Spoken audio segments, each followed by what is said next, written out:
Utiliser le sourire, le dynamisme, la légèreté pour communiquer avec son ex alors qu'on vit une rupture amoureuse, est-ce que c'est pas un petit peu bizarre? Question qui revient très souvent, à laquelle je réponds à travers cette nouvelle vidéo et ça commence, devinez, juste après le générique.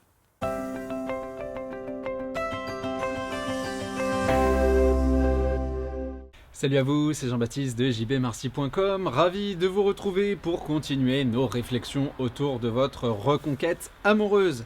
Cette semaine, focus sur une question qui revient nécessairement très souvent quand on est dans mes chaussures. Pourquoi? Parce que vous le savez, sur cette chaîne, on a essayé de construire ensemble un nouveau système de communication qui est complètement alternatif, qui est complètement contre-instinctif, qui permet d'introduire l'idée de légèreté, de dynamisme, de sourire, de fibre, etc., etc., etc. Le système CRIS pour les connaisseurs. Mais cette idée-là, elle amène son lot de questionnements, son lot de doutes, son lot de peurs, ce qui est tout à fait normal. Et la principale, c'est finalement, est-ce que c'est pas un peu bizarre de revenir face à son ex dans une communication qui est justement souriante, qui est contrastée, alors même qu'on vit une rupture amoureuse et puis que les derniers contacts n'ont pas forcément été très tendres, très souriants, très agréables, etc. etc. Bref, est-ce qu'on n'est pas dans quelque chose d'un petit peu ubuesque, d'un petit peu dangereux? Question donc qui anime ma réflexion de ce jour, séparée comme d'habitude en différentes parties. Il y en aura deux pour cette vidéo et on va sans plus tarder, sans faire plus de chichi, plonger dans la première, à savoir l'explicitation d'une situation, d'un cadre qui est bien défini. Une rupture amoureuse, qu'est-ce que c'est? Techniquement, on va pas y aller par quatre chemins, on comprend bien que c'est une volonté de contraste. La personne face à nous, qui vivait peut-être avec nous, ou en tout cas dans un relationnel très développé avec nous, choisit de se départir de cette union-là. Techniquement, on comprend bien que le contact, l'échange, les moments où on se voit, etc., etc., vont en subir de plein fouet des conséquences. On va plus forcément s'envoyer des messages tous les jours. Bien évidemment, il y a toujours des cas particuliers, notamment quand on a des enfants où il va y avoir des échanges, mais ils vont rester très matériels. On va plus être dans la même intensité, dans la même nature de contact. On va sentir une espèce de distance, une pudeur, un espèce de respect de la situation et de la décision des deux côtés se mettre en relief. Quand j'entends respect, j'entends pas que vous n'allez pas être dans le questionnement, j'entends plus que vous allez essayer de faire gaffe à ce que vous pourrez dire, parce que soit on a l'impression que ça va se retourner contre nous, soit on a l'impression que la personne avec qui on parle, on va l'éloigner encore plus, et quand on veut mener sa reconquête amoureuse, c'est pas forcément la chose la plus intelligente à faire. Voilà, quoique, j'allais dire, mais bon, ça c'est la suite du raisonnement. En tout cas, donc, on a face à nous quelqu'un qui, a priori, veut un petit peu moins de contact, veut un contact qui est différent, ou ne veut plus de contact du tout. Par contre, on sait très bien, de par la liturgie classique présente dans notre environnement, de par j'ai envie de dire l'histoire des relations humaines, on sait très bien que quelque part, vous allez revenir au contact, notamment juste après la rupture. Pourquoi? Parce qu'il est simplement humain de vouloir comprendre la situation dans laquelle on évolue. Traditionnellement, à quoi on pense quand on pense au contact et à l'évolution du contact avec son ex juste après une rupture? Grosso modo, des types de communication qui soient naturelles, qui soient instinctives, il n'y en a pas 50 000. Soit on va être dans le questionnement, dans la demande, la mise en relief des regrets que vous avez vis-à-vis de votre comportement, de ce que vous avez pu dire, vis-à-vis de la prise de décision de votre ex, bref, dans une espèce d'argumentation, si vous voulez, autour du manque de pertinence de la décision de votre ex et de la nécessité de bien réfléchir sur l'impact de cette décision à court, moyen, long terme. Vous allez enfiler la robe de l'avocat en essayant de plaider votre cause, ce qui est de bonne guerre, j'ai envie de dire. Cette idée-là, si elle ne marche pas, ça peut tourner au reproche et à une sorte d'agressivité. Comment tu peux me faire ça? Comment ose-tu? Tu nous abandonnes, etc.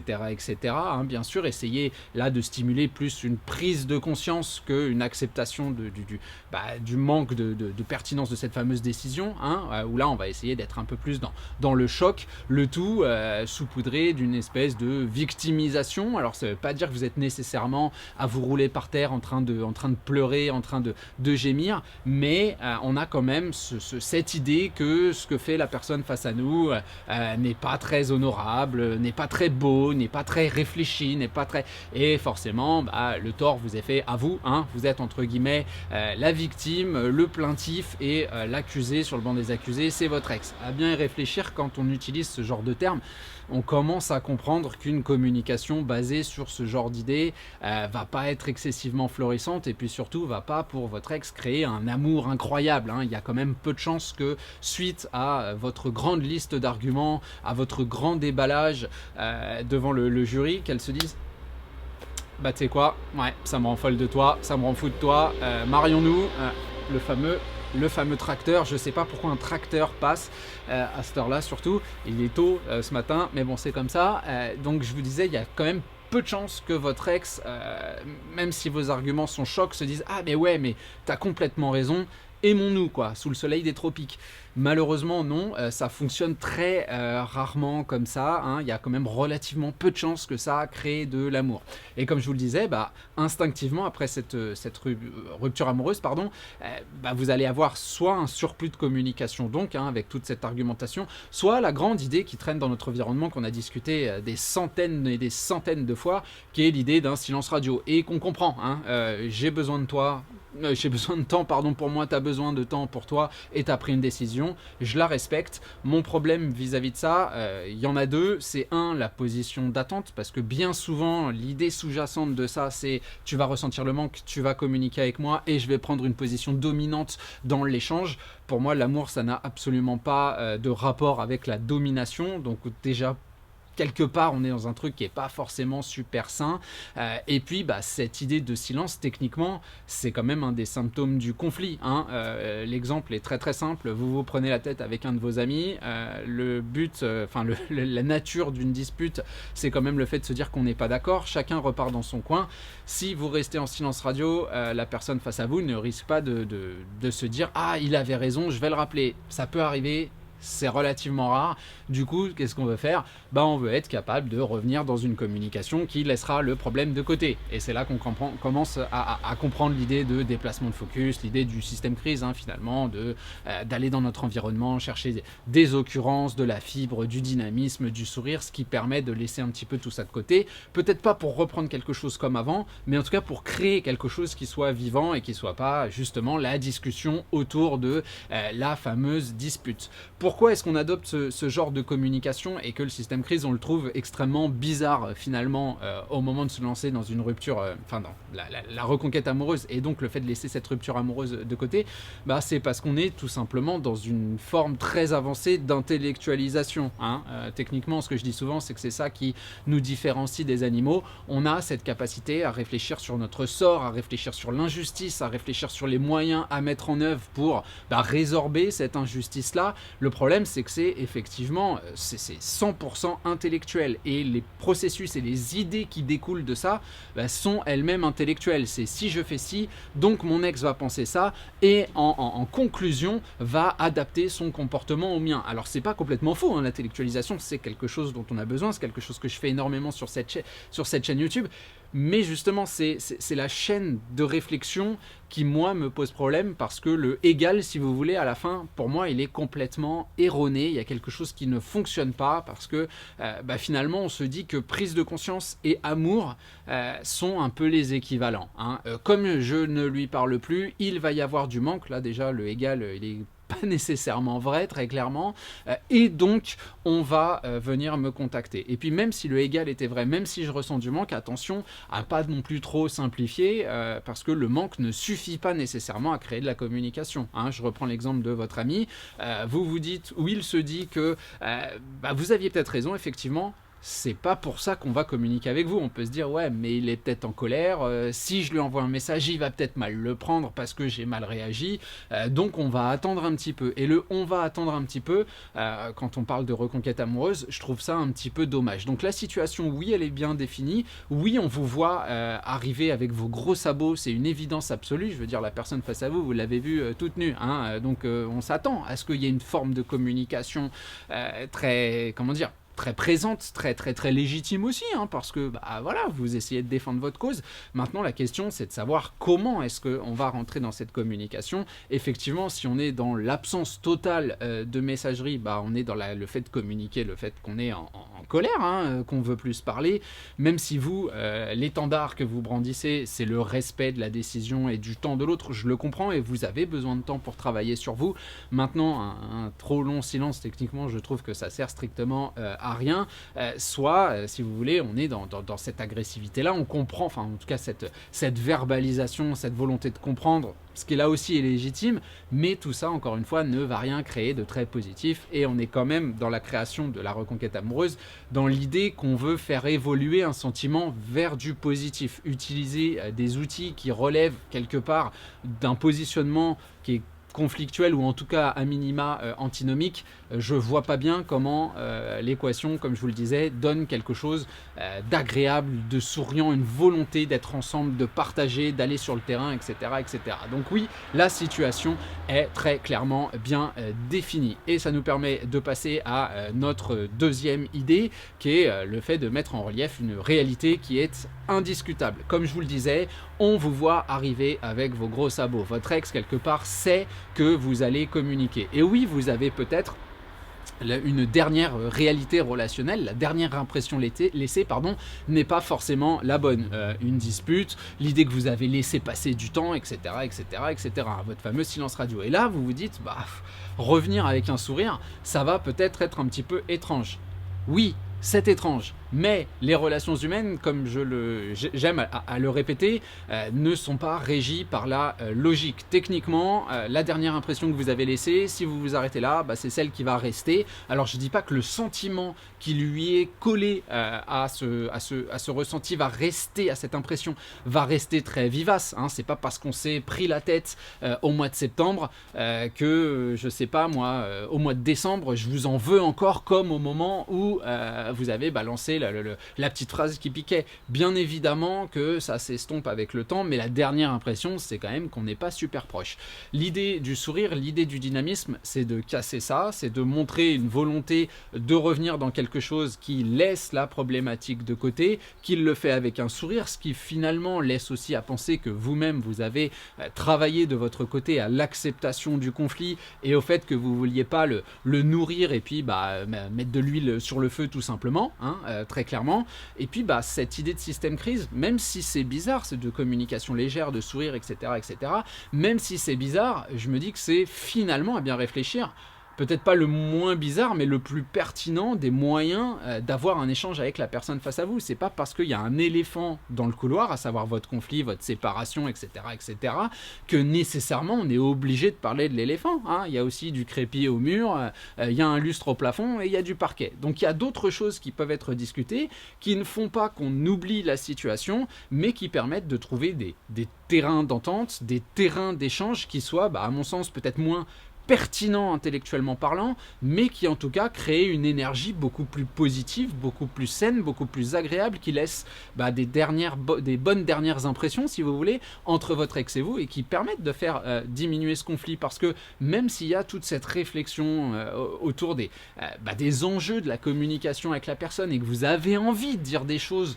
lourdes de sens, des choses qui font réfléchir, etc., etc., et ça je le comprends tout à fait. Faut pas oublier que la légèreté, elle permet quand même des choses extrêmement intéressantes et qui, je pense, répondent à, j'allais dire la nécessité, c'est peut-être exagéré, mais en tout cas une volonté de tout être humain. Je pense que personne n'aime profondément le conflit et avoir des ennemis, et personne n'aime avoir à nager, là aussi le mot est un petit peu fort, mais à affronter au quotidien sa culpabilité. Donc quand je sais que la personne avec qui j'ai eu un conflit essaye de revenir vers moi, je m'y attendais, comme je vous le disais, mais le fait avec un sourire, le fait sans lourdeur, le fait sans questionnement, le fait non plus pas en me bombardant de messages, et que moi, je peux me permettre d'y répondre sans avoir à m'impliquer dans mes réponses, sans avoir à dire oui je t'aime et c'est pour ça que je réponds à tes messages, hein, toujours dans ce non-dit, dans ces choses-là, bah, quelque part ça me permet de me dire regarde, j'ai pas foutu la vie de cette personne en l'air, il y a quelque chose d'intéressant qui se développe de tout ça, et puis bah, on n'est pas des ennemis, ce qui est quand même quelque chose de très intéressant et qui n'est pas donné à tout le monde. Regardez dans votre environnement,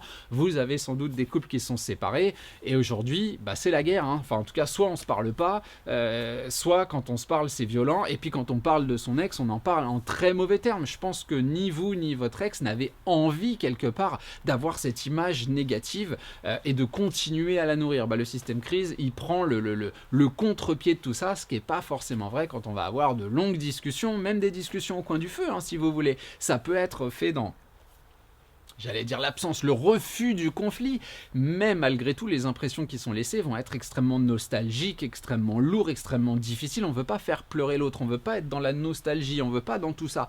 Donc nous, on va devoir trouver quelque chose qui effectivement est complètement contre-instinctif, mais qui va permettre petit à petit de laisser les enjeux relationnels de côté, de laisser aussi les problématiques de côté, bah, au profit de quelque chose qui est contrasté, qui est dynamique, qui est nouveau, parce que la plupart du temps, le système crise, c'est pas forcément quelque chose qu'on utilise quand on est en couple, hein. Combien de personnes ont pu s'adresser à moi en me disant que la fin du couple, bah, c'était vraiment pas bon, et qu'aujourd'hui, soi-même, on accepte l'idée que bah, cette relation s'est terminée. Alors, on n'en est peut-être pas forcément au niveau de se dire c'est tant mieux, on aurait dû travailler dessus, on aurait pu trouver d'autres solutions, mais en tout cas, ce qu'on avait à la fin, c'était pas terrible, notamment en termes de communication. Et quand on sait que la communication, c'est le ciment du couple, CQFD, à la fin, ça part en cacahuète si on n'a pas une bonne communication. Donc la communication est quelque chose de très important, et c'est quelque chose qui, à mon sens, est fortifié et facilité par le sourire et par l'absence de questionnement autour de la problématique qui, de toute façon,